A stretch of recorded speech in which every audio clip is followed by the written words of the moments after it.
Thank you for joining Wars of the Roses. And this is a symbol of immortalized truth by J.R. McCullough, F.R.C. An article taken from Rosicrucian Digest, Volume 22, Number 4, May 1944. A symbol of immortalized truth by J.R. McCullough, F.R.C., Curator, Rosicrucian Egyptian Museum.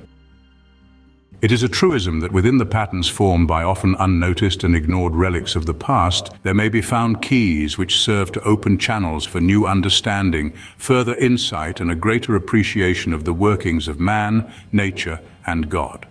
As an example, let us consider a single exhibit as found in one of the galleries of the Rosicrucian Egyptian Museum. Near the curtained doorway which leads into the Memphis Temple, there is a large display case containing 4 funerary boat models. These valuable and fragile relics from the Egypt of over 3,500 years ago form a center of interest for the museum visitors. This interest is aroused not only because of the great rarity of the objects and their macabre connection with the entombment of mummified bodies, but also for their grace and beauty of line and their remarkable preservation, even to the original linen sails and tracings of painted decoration. To the average casual visitor, they are antique, interesting miniature boats from the tombs and little, if nothing more. To the investigator of mystical history, however, there is one element in this display, a canopied boat with outstretched wings on its bow, which carries a personal message and brings a direct historical contact with the great mystery school, which had its inception during the reign of the initiate soldier king, Pharaoh Thothmes III. This boat model was found in the tomb of Thothmes and shows him seated under a painted wooden canopy as he journeys on the River Nile. The importance attached to this piece, however, is not due to the king's figure, but to a dim, half-seen design painted on the right side of the boat. This design is the royal cartouche, the king's name, also the device adopted as a sign by the Mystery Brotherhood. Further, it is the age-old mystical seal of F.R.C, such as is found, for example, on the lower right corner of all odd-numbered pages of this magazine, the Rosicrucian Digest. This cartouche contains the king's official name, Men-Kheper-Ra, the name which he assumed on his accession to the throne. In analyzing this name and endeavoring to arrive at its meaning, it is well to consider each of its 3 component parts. At the top of the seal is seen the circle, or a circle with a dot in the center. This is the Egyptian and almost universal sign for Ra, the sun, or the deity represented by the sun. The philosophical and religious center for the worship of Ra was located from earliest times in the old city of Anu, called by the Greeks Heliopolis, the city of the sun. It was there that a secret brotherhood, a hierarchy of initiates, taught one of the earliest concepts of ethics and morality to be found in recorded historic times, and promulgated the secret doctrine of a one, all-embracing Godhead, whose symbol was the sacred benben, a pyramidal stone similar to the capping on an obelisk.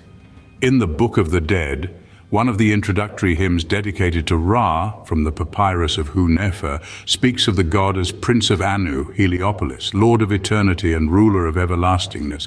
Thou art the God, one who came into being in the beginning of time. Just underneath the Ra symbol in the cartouche is the Men sign, a rectangle with lines or protuberances upon it. Originally, this was a form of picture writing which attempted to depict a gaming board similar to chess, or to be more exact, drafts with the playing pieces upon it. Later it was given the more abstract meaning equivalent to the English forms of to remain. The last element in the cartouche is the scarab beetle, probably one of the most ancient religious emblems of Egypt.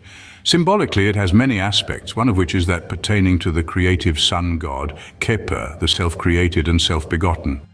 The insect, or scarabaeus, was a species of dung beetle, which was often seen by the ancients as it rolled a ball of dung along the ground. The shape of this ball suggested the sun being rolled across the sky, and the scarab came to signify that power which propelled the sun. Also, in a somewhat similar ball of dung were laid the eggs of the scarab, and from it came forth new life in the form of the young. The difference between the sexes in the scarab was not evident to the early Egyptians, therefore they considered all scarabs males, thus further illustrating in symbol the idea of a self-created creator. In later times, the scarab was associated with the concept of resurrection. For inasmuch as the beetle perpetuated and renewed itself through the revolving ball, so might man be regenerated and reborn through the energy represented in the self-revolving ball of the sun. The actual word Kheper goes beyond the mere word sign meaning beetle and was used in a more abstract way to signify the forms of the English to become or to be, or in this case the word being. Combining then the three word signs which go to make up this official name, we have the sentence word Men-Kheper. Inasmuch as the signs pertaining to God are always out of respect and reverence, written first, regardless of their actual place in the spoken name, the true alignment of characters would read Men-Kheper-Ra, or in English, remaining in being is Ra. Such a thought as brought out in this message within the cartouche is worthy of prolonged meditation and profound concentration.